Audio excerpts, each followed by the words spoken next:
తోటకూర ఫ్రై చేయడానికి నేను ఈ సైజు కట్టలు 2 కట్టలు తోటకూర తీసుకున్నానండి. వీటిని శుభ్రంగా కడిగి కట్ చేసుకుందాం. ఇప్పుడు స్టవ్ మీద ఒక కడాయి పెట్టుకొని 3 టేబుల్ స్పూన్లు ఆయిల్ వేసుకుందాం. ఆయిల్ కొద్దిగా వేడైన తర్వాత 1 టీ స్పూన్ పచ్చిపప్పు, 1 టీ స్పూన్ మినపప్పు, 1/2 టీ స్పూన్ జీలకర్ర. ఇప్పుడు ఇందులోనే 1 టీ స్పూన్ అల్లం తరుగు, 2 టేబుల్ స్పూన్ల వెల్లుల్లి తరుగు, అలాగే సన్నగా తరిగిన 4 పచ్చిమిర్చి, ఒక 4 ఎండుమిర్చి. ఈ పచ్చిమిర్చి, అల్లం, వెల్లుల్లి ముక్కలు కొద్దిగా వేగిన తర్వాత 2 రెబ్బలు కరివేపాకు.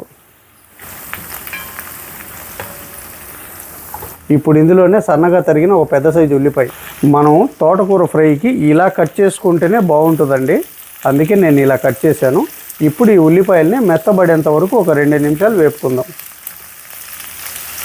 ఉల్లిపాయలు ఈ రకంగా మెత్తబడితే సరిపోతుందండి మనకి.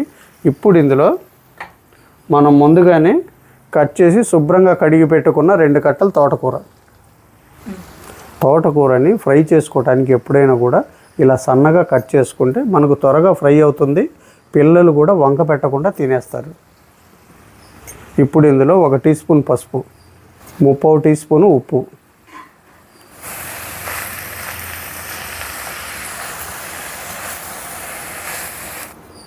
ఇలా కలుపుకున్నాం కదా.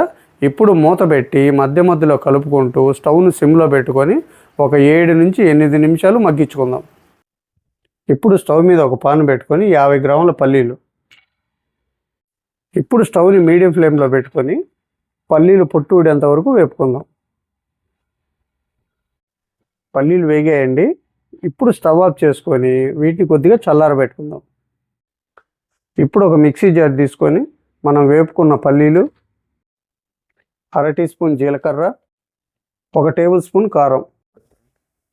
ఇప్పుడు ఈ పల్లీల్ని మరీ మెత్తగా కాకుండా కొద్ది బరగ్గా గ్రైండ్ చేసుకుందాం.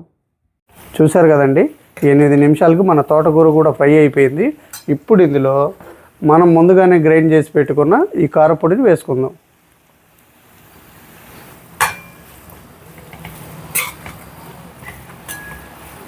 ఇలా కారపొడి వేసి కలుపుకున్నాం కదా. ఇప్పుడు స్టవ్ని లో ఫ్లేమ్లో పెట్టుకొని ఒక 2 నిమిషాలు ఈ తోటకూరకి మనం వేసిన కారం అంతా పట్టేలాగా మగ్గించుకుందాం. 2 నిమిషాలు అయిపోయిందండి. తోటకూర ఫ్రై అయితే రెడీ అయిపోయింది. చూశారు కదా. ఇప్పుడు స్టవ్ ఆఫ్ చేసుకుందాం.